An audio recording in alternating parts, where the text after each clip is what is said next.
Welcome Kasturians. In this video, we will discuss the remaining part of the chapter 3 of civics, that is the parliamentary system. As we have discussed the functions of parliament, today we will discuss these functions in detail. So the very first function of parliament was introduction of new laws. A law is first introduced in the form of a bill, and bill is the draft of the proposed law which will be implemented after it is approved by the parliament. The bills, they can be broadly classified as money bills, ordinary bills, or bills relating to amendment in the constitution.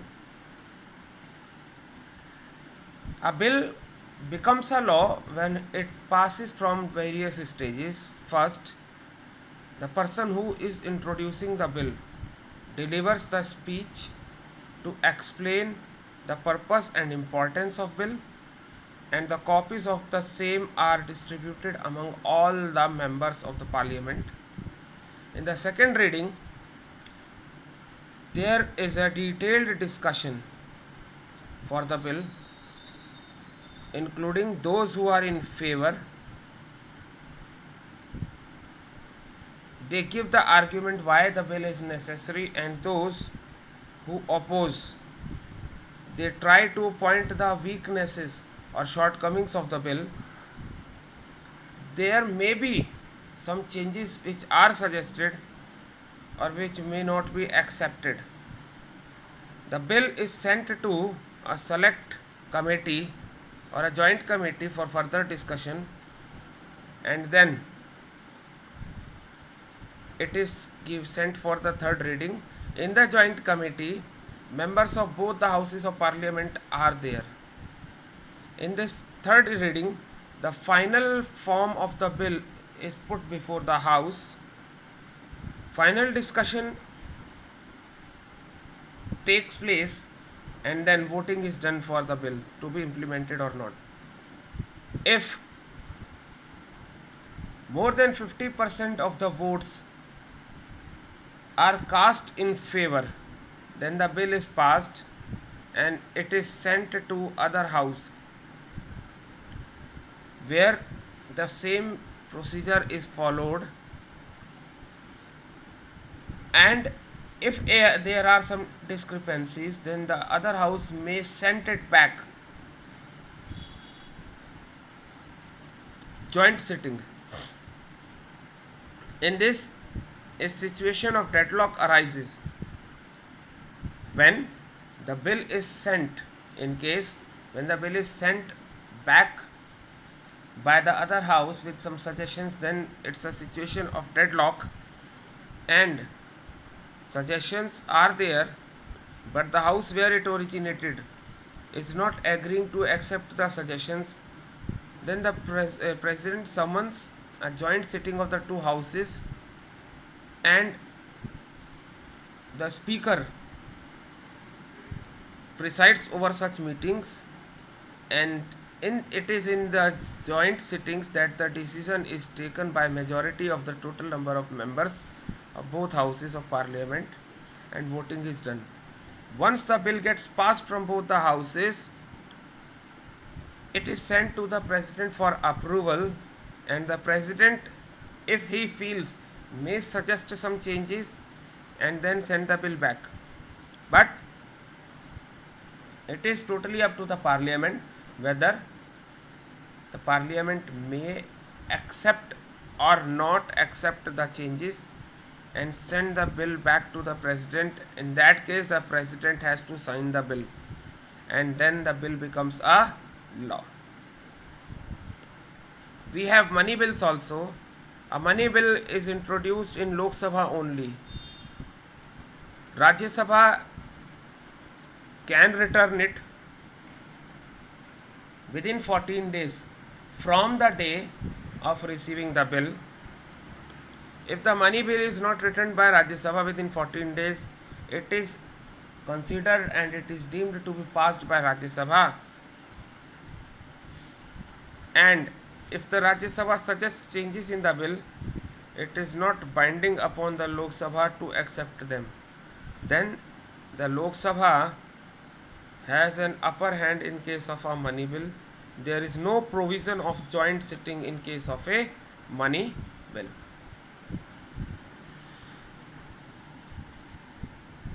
The money bills, they contain provisions relating to tax regulations, borrowings by the government, and payment or withdrawal from the contingency or the consolidated funds of India. Ordinary bills are the drafts which are proposed for ordinary legislation.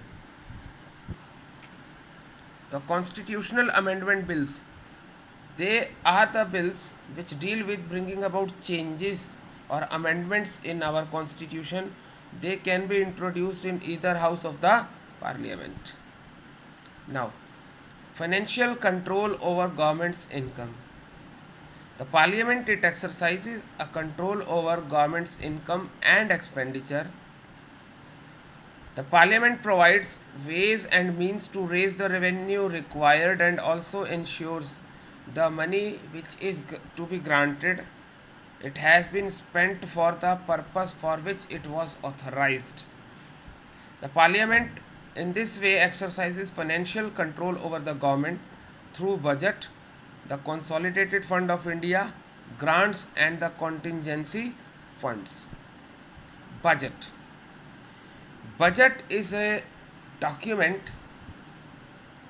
which gives an outline of the annual expenditures and incomes of a country.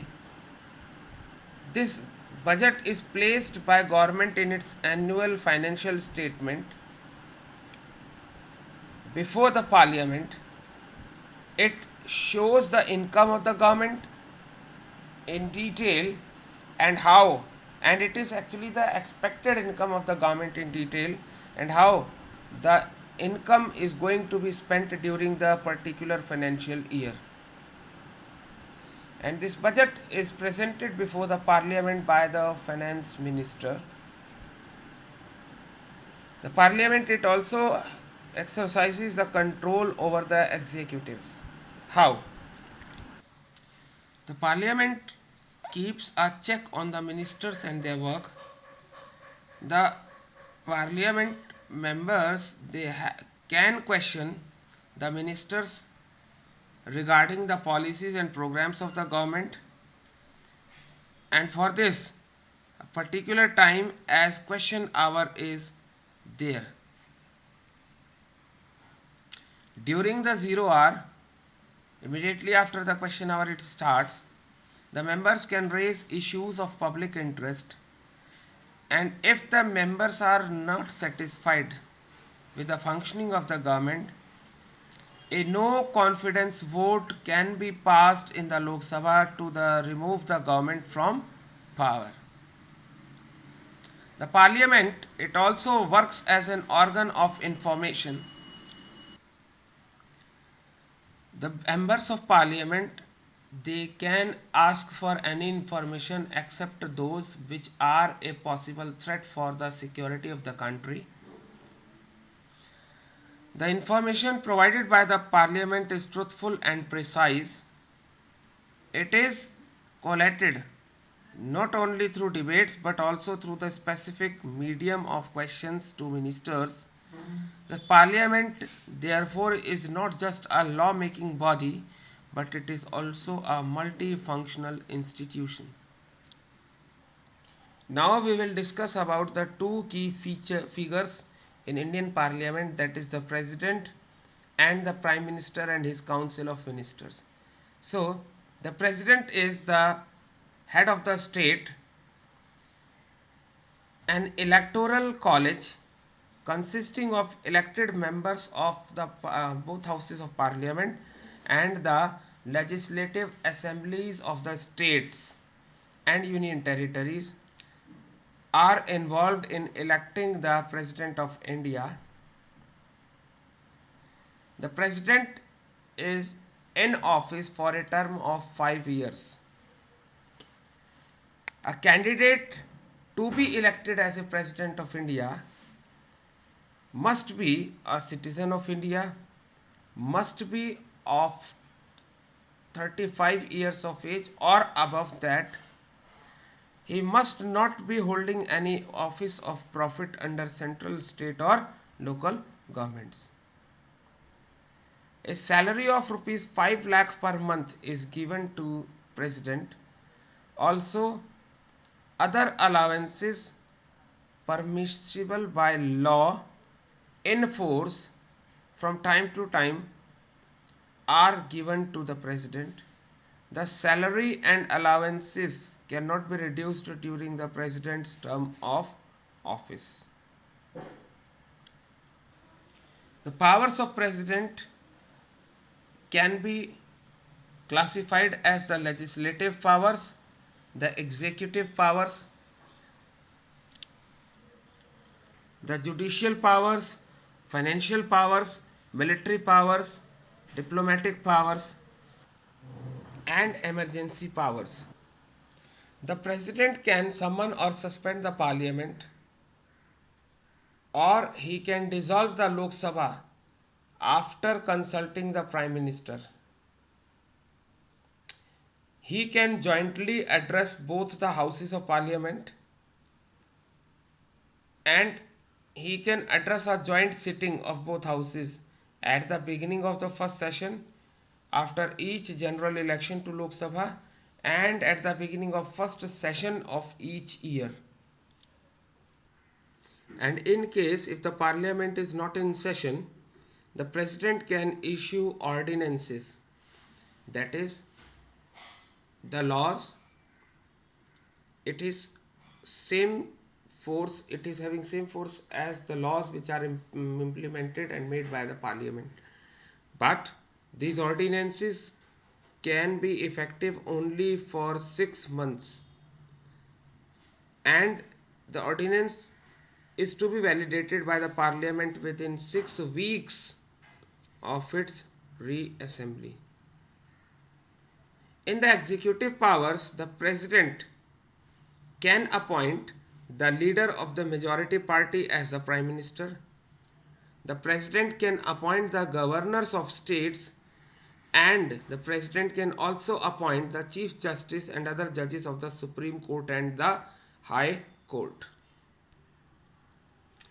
The President can also appoint the chairman and members of the UPSC, that is Union Public Service Commission, as well as the President can also appoint the Attorney General of India. In the judicial powers, the President can grant pardon or reduce the sentence of a person convicted of any offense. And in some cases, the President can also pardon a death sentence. In financial powers, the annual budget, when it is placed before Parliament, it is placed in the name of President. Unless recommended by the President, no money bill can be introduced in the Parliament, and in case of any unforeseen expenditure, the President grants an advance from the contingency fund of India. When it comes to military powers, the President of India is the supreme commander of the armed forces in India. He can declare war and conclude peace.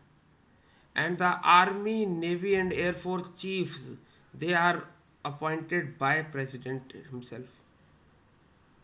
The President represents India at international forums and receives ambassadors.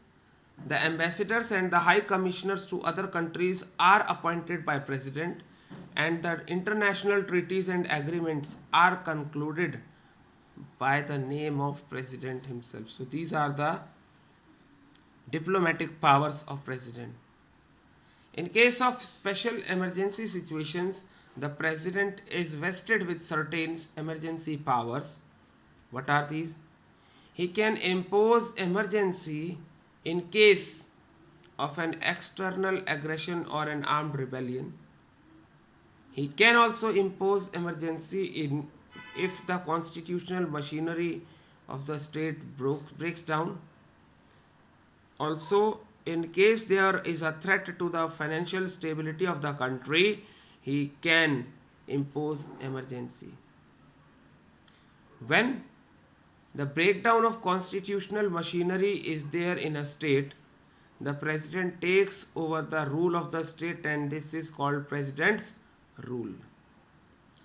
The constitutional head of the country is president and exercises the powers vested in his name on the advice of Prime Minister and the Council of Ministers.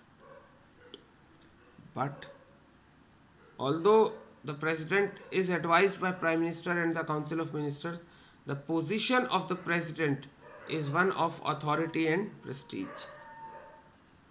In case if it is found that president is also violating the constitution, so on such grounds, then on such grounds the president can be removed from the office by the process of impeachment. Now we will discuss the Prime Minister and the Council of Ministers. See, the president is actually the constitutional head of the state, but it is the Prime Minister who is the working head of the state.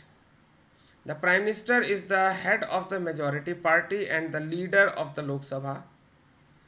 On the advice of Prime Minister, the President has to act, and the Prime Minister acts as a link between the President and the legislature, and the effective functioning of the government is the responsibility of Prime Minister. To help and assist the Prime Minister in doing so, there is a Council of Ministers whose head is the Prime Minister itself. The President acts in accordance with the advice given by this Council of Ministers along with the Prime Minister. The Council of Ministers can be divided into the Cabinet Ministers, the Ministers of State with independent charge, and the Ministers of State. The Cabinet Ministers are the highest rank holders and are involved in taking important decisions. The different portfolios or departments of the central government are headed by the Cabinet Ministers. Departments like Finance, Defence are all held by the Cabinet Ministers. The Ministers of State, they have to abide by the decisions made by the Cabinet.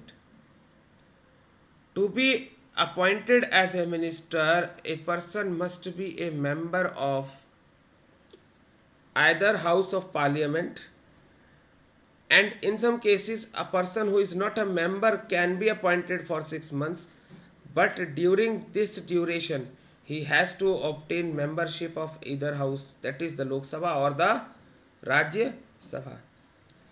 The Council of Ministers works under the Prime Minister as its head and as a team. It is actually the collective responsibility of the Council of Ministers, and they are answerable to the Parliament for the decisions taken by them. If a no confidence vote is passed against the government on the basis of violation of the law or on the basis of the improper working or non-working of the government, then the Council of Ministers has to resign. That's all we have in this video. Thank you and have a nice day.